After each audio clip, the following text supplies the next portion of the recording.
think firstly, it's important that recruiters immerse themselves into communities, immerse themselves into places where they don't usually look for talent. It often starts even before somebody gets to, for example, an interview. So we know that there's lots of research around CVs with non-say UK sounding names that get sort of sifted out. So that particularly affects individuals from an African background. And I have a very good friend that I went to school with who changed her name when she got into the world of work, so changed her first name so that it wasn't African sounding. So that bias is definitely there, which is obviously why you sort of moved to blind CVs and things like that. I am on the fence with blind CVs, but I think on one hand it's important because it removes any opportunity for a person to be discriminated against, but on the other hand I think we shouldn't necessarily need it, and if we do see a name that we think might be from a minority community, then we should be embracing it. And then I think once people get into the process, I actually think, especially in 2023, when hopefully things have changed, one of the things that often affects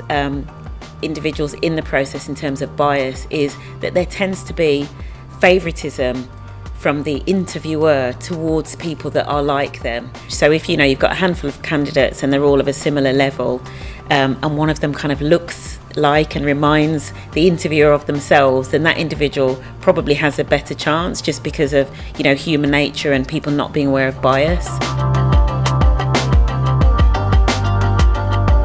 That figure isn't at all surprising, and actually it's probably going to be higher because a lot of the times racism in the workplace goes unreported. Racism and discrimination can often be very subtle. It may be commenting on somebody's hair and how it looks, and you've changed your hair again, or that hair doesn't look professional, or commenting about somebody's food choices, just things that might even just be described as being culturally insensitive. Very subtle ways of letting somebody know that they don't fit in. And I think it's important that we recognise some of those microaggressions, because microaggressions can lead to macroaggressions, and macroaggressions can lead to racial trauma. And microaggressions is one element of racism in the workplace. There could be racism in the workplace, name calling in the workplace, not giving people jobs because of what they look like.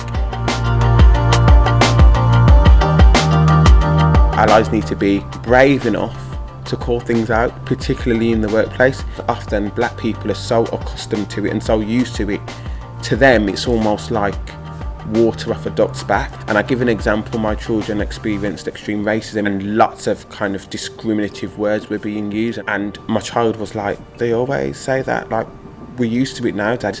And I think that behaviour from young people goes right up to the workplace where they experience racism but they never speak out about it. They're not brave enough to speak out about it. So it's up to allies to sometimes step in and say, actually, I wasn't quite comfortable with how you spoke to that person, or actually I'm sitting in this boardroom full of execs and there's no black people around the table. Also be accountable for themselves. Too often when we have to hold mirrors up to ourselves for some of the injustices that we ourselves project, we then turn to retreat and we think that can't be us.